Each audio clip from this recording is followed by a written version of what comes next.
He tried to eat the chip. He started to get a stomach ache. Welcome to Watch Mojo, and today we're looking at 10 viral challenges and trends that caused or were linked directly or indirectly to people's deaths. Yesterday, this latest fad claimed its first life. Hot water challenge. Drinking hot water isn't necessarily dangerous. However, this was on a different level of unsafe. She was just a happy kid. In 2018, a viral challenge spread in which participants would either pour boiling water on someone or drink boiling water through a straw. This resulted in Indianapolis 15-year-old Kylan Clark suffering second-degree burns. To see my baby all burnt up like that, it was heartbreaking. Even more tragically, it also reportedly caused the death of 8-year-old Florida girl Kiari Pope. After drinking boiling water, reportedly on a dare from a cousin, Pope was hospitalized, damaging her mouth and throat. LaToya says Kari lost her ability to talk, but kept her spunk. She can still be like, let you know how she felt and what was going on. She still smiled through whatever she went through. 5 months later, Pope experienced breathing difficulties and became unconscious. She died 40 minutes later at the hospital. Car surfing. This dangerous act has been around since long before the days of social media, but it's a trend with unfortunate longevity. Douglas County deputies actually caught a couple of kids, teenagers, out here on C-470, out on the highway. Car surfing involves riding on the outside of a car or other vehicle being driven by someone else. Though participants might think this is a harmless way to play daredevil, it is completely unsafe under any circumstances. A very dangerous and life-threatening activity. Don't give in to the peer pressure. In 2023, a 16-year-old in Colorado died after sustaining intense injuries when the car he was hanging out the back window of rolled over. And that's by no means an isolated incident. And even when car surfing incidents aren't fatal, they can still lead to devastating outcomes, as was the case for another 16-year-old, Hannah Huntoon from Florida. Make smart decisions, don't car surf. One chip challenge. Spicy food can be tough to handle, but this challenge took it to a new extreme. We got the Pocky One Chip Challenge. Beginning in 2016, Amplify snack brands promoted the One Chip Challenge for their brand Pocky. For this challenge, participants would eat a tortilla chip flavored with the extremely spicy Carolina Reaper and Naga Viper peppers. It's so hot, some people use gloves to protect their skin. The intense heat from the chip resulted in medical attention needed for some. In 2023, Harris Wollabaugh, a Massachusetts 14-year-old, took part in the challenge. After eating the chip, he experienced intense stomach pains and died a few hours later. As a result of this tragedy, Pocky pulled the product from shelves and ended their promotion for it. They expressed condolences to the Wollabaugh family. They also said while the product continues to adhere to food safety standards, out of an abundance of caution, we are actively working with retailers to remove the product from the shelves. Neck nominating. Drinking games might just seem like a fun way to loosen up, but they can have tragic results, as shown by this challenge. Neck Nominate. It's a dangerous game involving drinking, and it may be putting young people in harm's way. Neck nominating, which started in New Zealand and made its way to other countries, involves nominated participants filming themselves attempting to down a pint of an alcoholic drink in a single gulp. Neck nominations can be a good time and fun and laughs and everything until people go overboard and get hurt. At least 5 deaths have been linked to this challenge, with victims typically drinking copious amounts of beverages with high alcohol contents in a short amount of time. In this game, they're sometimes mixing other things in with the alcohol, and the side effects of that, you have no way to predict. These tragedies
putting those votes together, this setup. Scrolling TikTok can sometimes feel like an empty void. Video after video, endless scrolling, your brain's turned off. Then you see a ramen lasagna. Come on. Food is being bastardized, minimizing those who've dedicated their lives to a craft, the passion of an entire industry in exchange for virality. Sure, there's convenience and content to feed your fried dopamine receptors, but has the need for convenience and pure visual excess replaced the #1 reason that cooking even exists? Cooking isn't always about the time that it takes or the flavor that you're creating, it's about the culture and the collective experience that you have with the people you care about. Even if that person is just you. But I want to understand this nonsense. We're not just taste testing a bunch of bull. Today we are making the most viral TikTok recipes that exist to see if they're just pure view grabs or if they're actually worth something. Starting with this. We've all seen the pink sauce. If you haven't, here's how it's made. Mayo, ranch powder, cayenne, salt, honey, dragon fruit powder. Why? White distilled vinegar. Water this strange sauce down. That'll really help it, I think. I'm being facetious, by the way. I do not think it will help it at all. Let's taste. This is not Pepto-Bismol. This is pink sauce. Please understand, everything will be rated on a tier list scale. S tier being the highest. F tier being, well, an F. Not good. Oh my God. That's it. That is abysmal. It's a sweet Miracle Whip. It's just got this like vinegary, just unnatural scent to it. But on the tail end, there is a nice little garlicky flavor. That is if you don't throw up. Vikram, I need you to come and try this. Oh, that's crazy. That legitimately smells like paint. I think if you took a shot of vinegar, it'd be better. So that gets a solid F tier. Not the best start, but let's be honest, this thing didn't have a chance. On to our next contestant. Oh, and one important note. Hello, this is, I guess, the new cabinet. My new cookbook is out, and if you didn't get a copy, now's a good time. The link's in the description. Love you so much. Stay hard.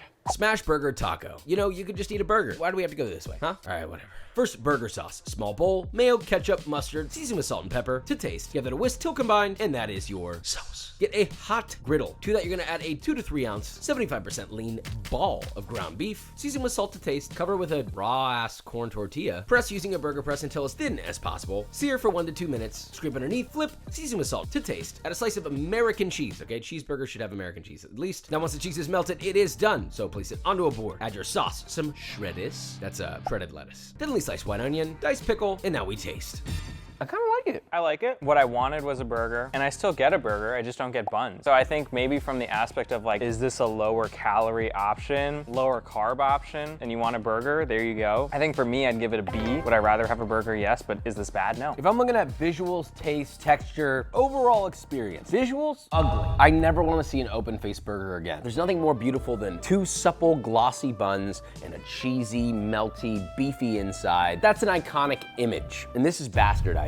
That said, taste and texture, it's pretty good, but the lack thereof of bun completely changes this experience. It is not a burger. It's a fatty taco that tastes like a burger because those ingredients are in there. So ultimately, I think I'll give it a solid, strong B+.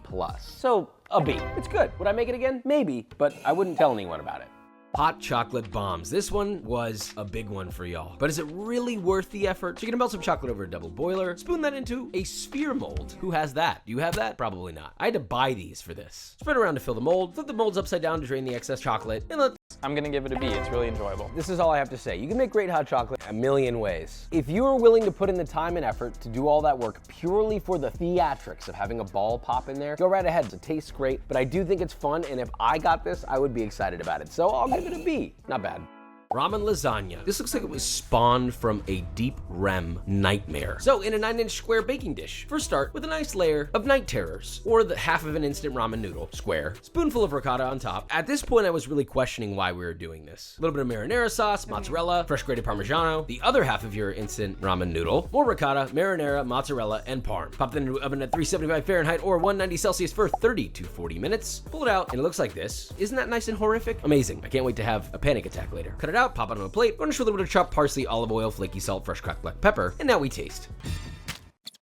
It's tomato sauce and cheese. It's gonna taste okay. There's no benefit to doing this though. It tastes the same as a lasagna, quotation marks, but you're turning the dial down on the actual experience of it because it's like a cheap ramen noodle that's like half cooked. Like, yes, it's soft in the center, but the outside's got dried noodle. I'd be very angry even if someone gave this to me. Even in those days in college when I really needed something, this is not something I would make. Not something I make now, not something I make then. The texture is pretty awful. It's just kind of all over the place. There's no benefit to this at all. Nowadays, they make lasagna sheets that you can just put directly in the oven. You don't even have to boil them. To me, this is an F tier just because it's completely useless. Last thing I'll say for you to consider. You got family coming over to the house. Ask yourself, would you feel confident and comfortable serving them this? Because if the answer is no, that means you have shame for it. Think about that. Yeah, that's an F. That's an F tier. Healthy Coke. Boy, did this one piss me off. I don't even like Coke, and this is definitively wrong. But you know what? We're here to try things, okay? We do this for you. So, to a cup, add ice. Balsamic vinegar. Yeah, I know. Trust me, I was thinking the same thing. Seltzer water, and give it a light stir. Oh my God, it looks just like Coke. Wow. Yeah, no. You could put soy sauce in seltzer water and look the same. Who came up with this? Some people say it tastes like Coke. I guess we'll find out. This is dumb. I'm not excited for this. Hell hath frozen over. If this even tastes remotely like Coke. It's not bad. I'm pretty shocked. I was gonna say this is an F straight out of the gate, but like, that's not bad. That's not bad. That's shocking. But does this taste like Coke? No. No. Not at all. Here's what I will say though. Anybody in culinary or into bartending or drinks, you know about the shrub. It's a vinegar-based drink, and they're very common in a lot of different cultures. So really what you made was a balsamic vinegar shrub. In a way, I'm very heavy on the quotations here, but it's not a Coke. Tastes good though. I'll give it a C. This is really enjoyable. There definitely are pockets where you're like, oh, that's a little too much. But outside of that, it's really good. I'll give it a C as well. Not bad, but not great. Chili oil eggs. This is pretty basic. I don't even know how this blew people's minds, but I mean, you literally are gonna fry eggs in spicy chili crisp. Here's how